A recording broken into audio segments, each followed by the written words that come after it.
Connor, late in the second half, when you hit that three, you kind of had a shot of adrenaline into Wintrust. Can you kind of talk about that moment and what that moment can kind of do for the future of this program?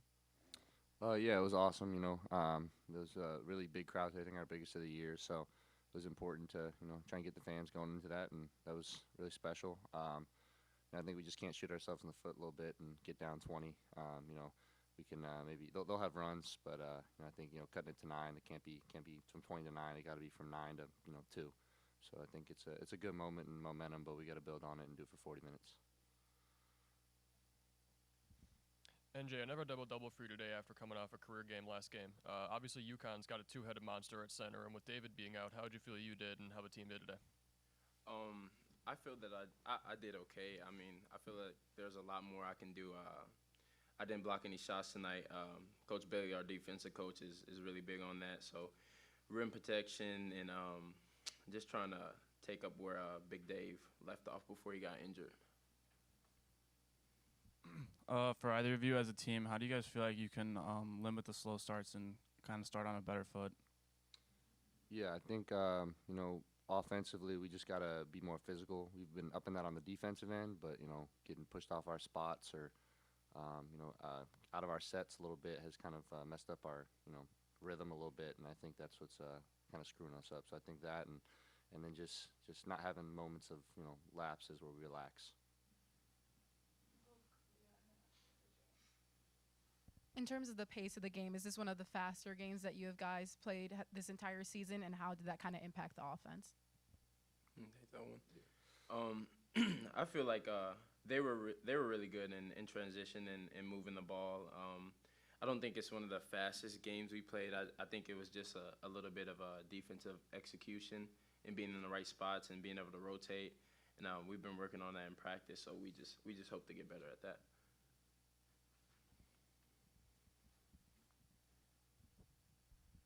NJ, walk me through what goes into how you're able to grab those rebounds off of taller defenders, because you're a very electric forward that is just able to snatch the rebounds away from guys who just seem like giants on the court. I mean, me and J.O., Coach Jack Owens, we worked on boxing out because I am an undersized big, like you said, but I have really good length in my arms, so just being able to time the rebounds up and know when I can go and when I just got to keep my man off the glass helps me out a lot. Connor, Dan Hurley was just in here a little while ago. He called you a Tim Tebow-like point guard. He said, how can you not be a fan of your style of play? Can you kind of talk about what that kind of compliment means from an opposing coach who's had that much success at this level? Yeah, it means a lot. I mean, obviously, watch what we've done the last 2 years. He's a pretty great coach. I think it's something that I just try and bring every day to our team, just effort and an edge. And I think we have a lot of guys that do that as well. So, yeah, really appreciative, and hopefully our whole team keeps having that identity. Connor, you drew 7 fouls today on UConn. How much of a momentum changer can it be, and how much do you pride yourself on being able to get into those spots and kind of force the other team to play fast? Yeah, offensively, Coach LaValle and Brian Mullins, talked to me about, refusing and trying to get guys to get blocking fouls that way.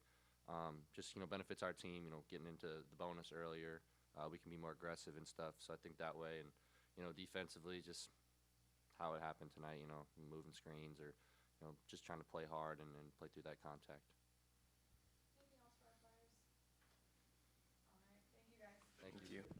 Credit to UConn and credit to our guys for cutting it to 9 in the second half. Man, I thought they really battled in the second half and did some really good things to cut it to single digits, cut it to 9. But give UConn credit. I've said this here the last couple really months when I've been interviewed.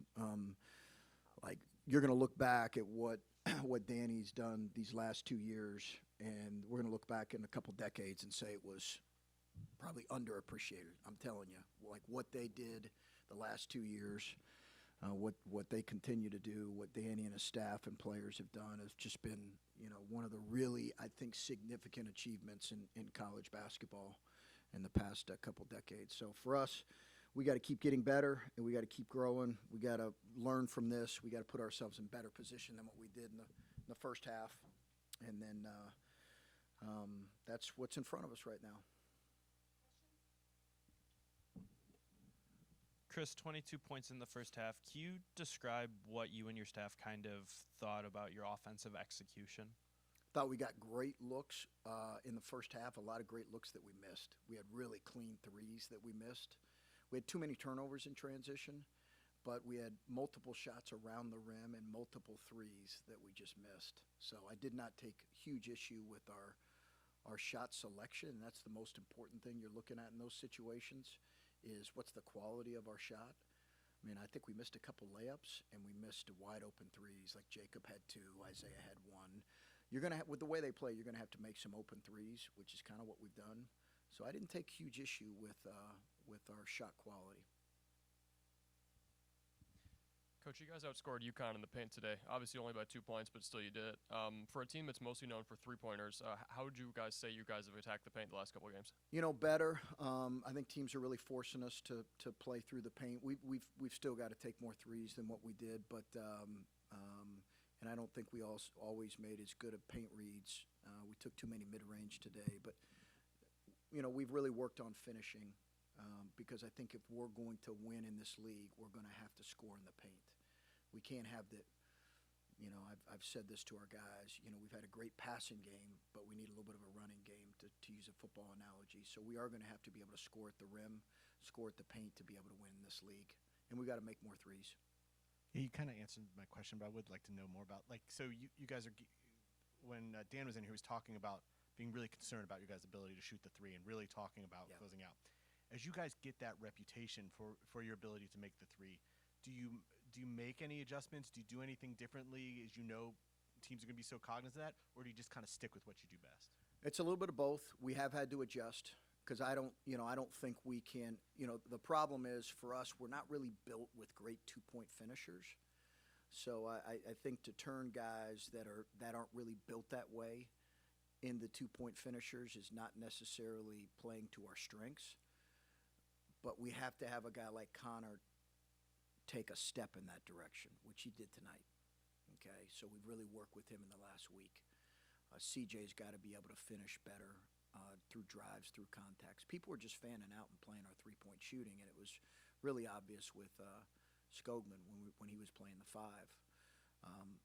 But we need to take more threes than what we did. We took too many mid-range shots tonight. But we also missed some open threes in the first half that we normally have made. So it's a little bit of both. You know, we're not going to turn guys into great two-point finishers overnight, but they can get better in that area, and we need to be more ready to shoot. We need to shoot more than 12 threes. Felt like Caravan made a couple of just like crazy winning plays when you guys made that push. What makes him such a special player? He's a really, you know, I remember watching him in high school. He plays to win for sure. For one, like he really plays to win. There's a reason why Danny runs almost everything for him late, and Danny does a great job in his staff getting him open looks late. You know, he had a big one against Butler, but he's got great size, plays really hard, is a terrific shooter. You know, some of what cut it to 9 for us also, you know, hurt us a little bit there with a couple open threes that he hit. But I wasn't gonna go away from the pressing. But I think he's a kid who just plays to win. He's really smart. He's got great positional size. He's going to play in the NBA because he's a terrific shooter and understands how to play. Do you have an injury update on Skogman, and then how close was he going today? How close was he to going? Yeah. He was out today. No word yet on Skogman. You know, he's kind of day-to-day right now. We're hoping to get him back. We'll know more tomorrow about his availability on Saturday. Coach, obviously you've mentioned that UConn winning back-to-back is one of the more underappreciated achievements recently, and obviously you've now faced the Dan Hurley coach team. What's it like scouting against him and just coaching against him? Well, I think, number one, they're third most efficient team in the half court, and they're terrific offensively. You know, they hurt us in transition some, but they're phenomenal with their half-court execution. That's kind of been what's made them special. You know, I think for us, trying to speed up their possessions was important, not just because, you know, they had a lead, but we just needed to speed up some of their possessions because their execution is what it is. And they have terrific offensive players. Danny's really went to a blend of, I think that led to his tournament runs. He went to a blend of good athleticism but terrific skill and real understanding of how to play offensive basketball. And they continue to be that this year. Their numbers show it. Other questions? Going back to David's injury, has he been able to do anything physical, or has you just been in a wait and see? Because I noticed he was in a higher boot than where he was at last week, I think it was. So has he been able to do anything, or is it just a wait and see? Yeah, good question. He's been able to do just a little bit. He's been able to do a few things. He came back and did some things from Christmas. He's been able to do a little bit, but the boot right now is more of a precaution than anything. But again, I think by any moment we'll have like a definitive word on what it's going to look like for him. And obviously, we'd like to have him back as he's an important part of what we're doing. Skogman's his ability to attack some, for example, with their hedging today, I think he would have gotten some clean open threes. But give NJ credit too. I think he's really played well in those minutes that he's gotten from Skogman. Speaking of NJ, 12 rebounds for him today against UConn. He faced very tall players inside. How does you as a coaching staff prepare him when he goes up against the taller centers and power forwards in college basketball? He plays bigger than what he is because of his length. He's got 7'1" wingspan, so he can play bigger than his 6'8" size. So he's used to that. His legs have to get stronger. He has to get stronger. But NJ has gotten better right in front of our eyes in the last month. He just gets better and better and better.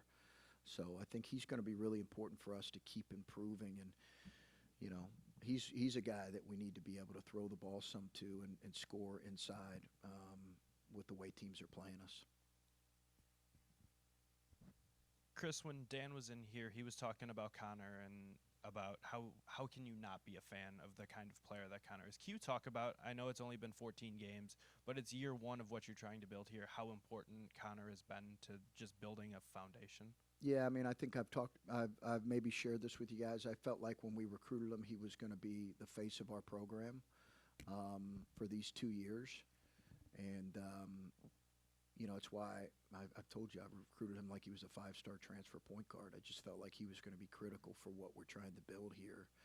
He's a good player. I don't want to dismiss that by any stretch, but it's more than that. It's how he competes and how he plays. And, he can be emotional, and sometimes you got to settle him down a little bit. I think that's his biggest thing that he's working through right now is just trying to play through. This is probably one of the hardest things he's done in his life in terms of playing at this level of competition night in, night out.